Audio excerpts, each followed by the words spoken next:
A gente vai receber agora o promotor Flávio Milhomem, que conversa com a gente agora. Ele que pediu essa denúncia, né, do Ministério Público. Então, promotor, seja muito bem-vindo ao ECL. Bom dia, obrigada já por aceitar o nosso convite.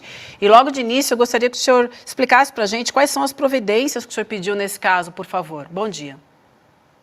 Bom dia, Vivian. Bom dia, Carlos, De Luca, Rodrigo e a todos que nos assistem agora. É importante esclarecer que o Ministério Público ele atua como um órgão de controle externo da polícia, tanto no âmbito civil quanto no âmbito militar. E aqui no Distrito Federal, são 3 promotorias militares que realizam esse serviço. Diante dessa breve explicação, é importante citar que teve papel importantíssimo na data de ontem, na manhã de ontem, o contato com a notícia publicada pelo ICL Notícias da realização deste evento, que seria um evento de natureza oficial dentro de uma instituição religiosa, no caso, a Igreja Universal do Reino de Deus. E, a partir daí, surgiu, então, a necessidade de se apurar se há ou não irregularidades na realização desse ato oficial, o que levou o Ministério Público a requisitar, ou seja, determinar a instauração de um procedimento investigatório e, por outro lado, também a pedir o afastamento cautelar, ou seja, por um prazo determinado do comandante do batalhão envolvido, que é o 6º Batalhão da Polícia Militar, a fim de que as investigações corram sem qualquer tipo de problema, questionamento ou eventual constrangimento às testemunhas que poderão esclarecer como esse fato se deu na data de ontem, dia 27 de fevereiro. Carla e promotor, assim, a importância de se fazer esse tipo de ação, porque eu não sei a opinião do promotor, e aí, quer dizer, ele poderia trazer como operador, né, do Ministério Público, mas também como cidadão e como homem que acompanha, né, as leis no Brasil. Tem cabimento a Polícia Militar promover um encontro desse? E não estamos falando, não é nenhuma implicância ou perseguição com uma igreja em específico. Se fosse na Igreja Católica, num templo ou num terreiro de Umbanda, num templo kardecista, teria sentido, porque os policiais são obrigados a ir para um ato desse tipo. Eu acho muito perigoso, né? Não sei a opinião do senhor, essa questão do Estado laico, né, de manter esse princípio.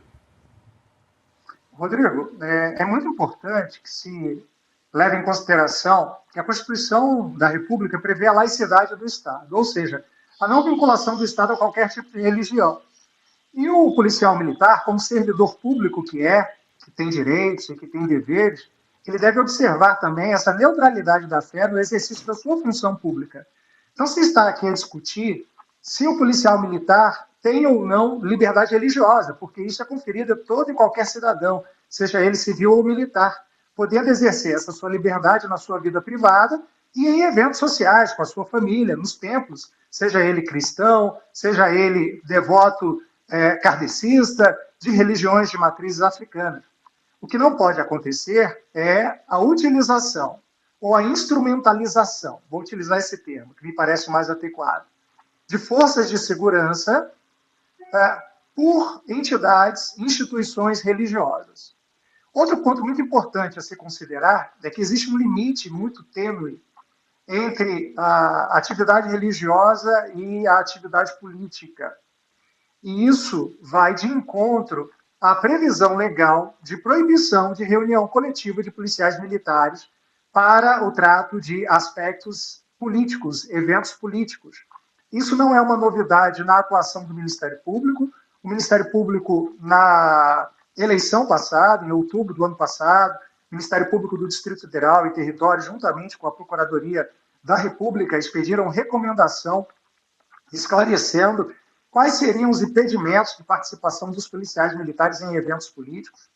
E isso foi muito importante e gerou, como nós sabemos, também reflexos que puderam ser verificados em 8 de janeiro.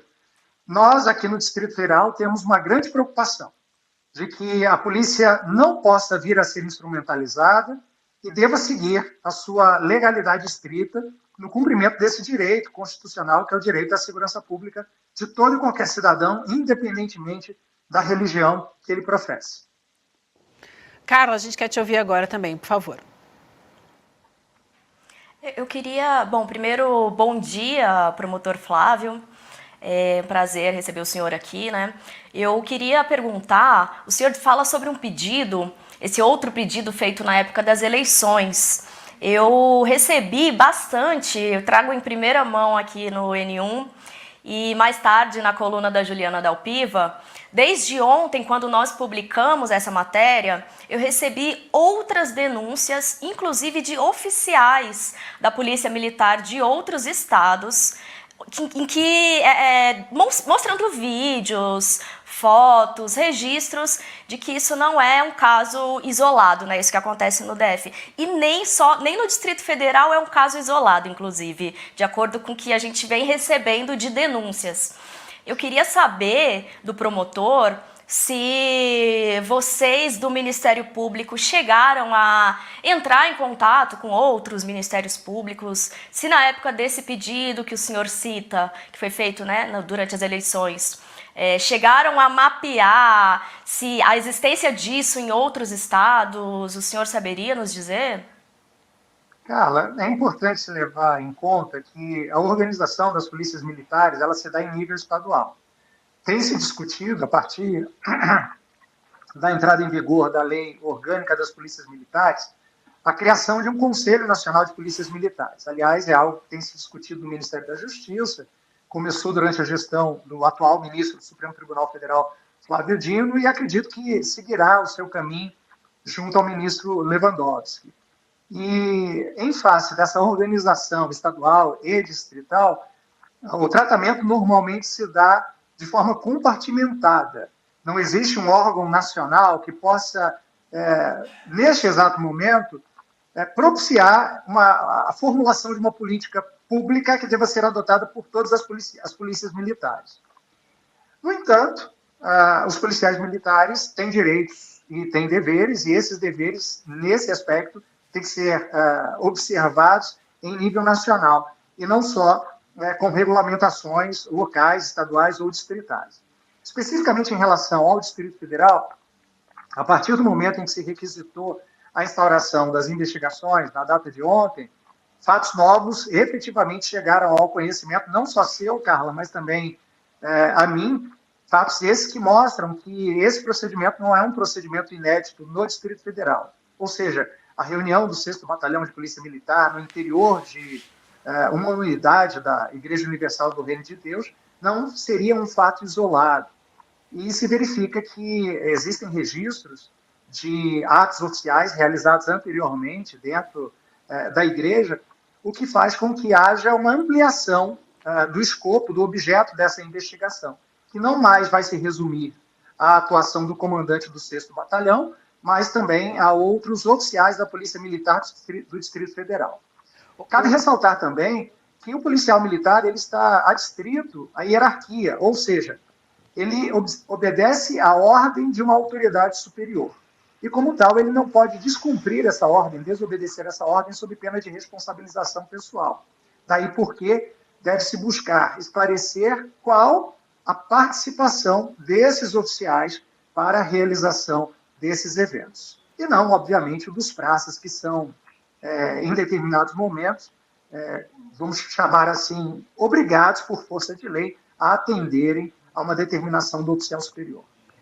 Ontem o assunto repercutiu muito no Congresso. A Heloísa Vilela ouviu o deputado Henrique Vieira. Vamos assistir o que ele disse. Imaginar um batalhão policial reunido dentro de uma igreja.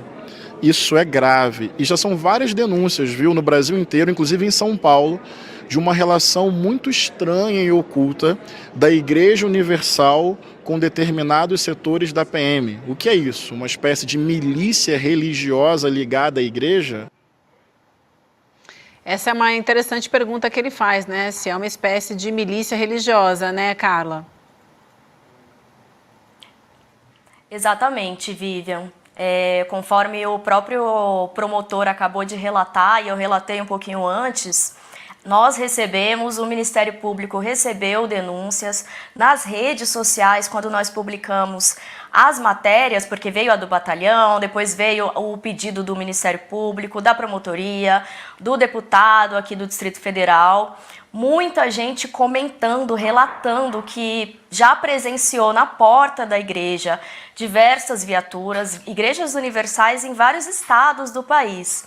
E eu até aproveito, assim, porque o promotor traz um ponto que é muito importante, né? A questão do militar, o praça, o cabo, que está ali participando do evento, ele ser subordinado ao oficial. Isso é uma questão que eu acredito, e aí eu jogo também pro promotor, que é algo que deve ser bastante discutido sobre a obrigatoriedade, porque eu imagino, embora a convocatória da Polícia Militar do DF, nesse caso, que nós, inclusive, demos uma foto ali, um print na matéria, a convocatória bem nítida, né, que é uma escala extra, e como me foi relatado por fontes que ajudaram, que contribuíram nessa matéria, a convocatória ela é uma escalação, né? Então o militar ele não tem como negar. E aí eu queria jogar isso com o promotor, Flávio,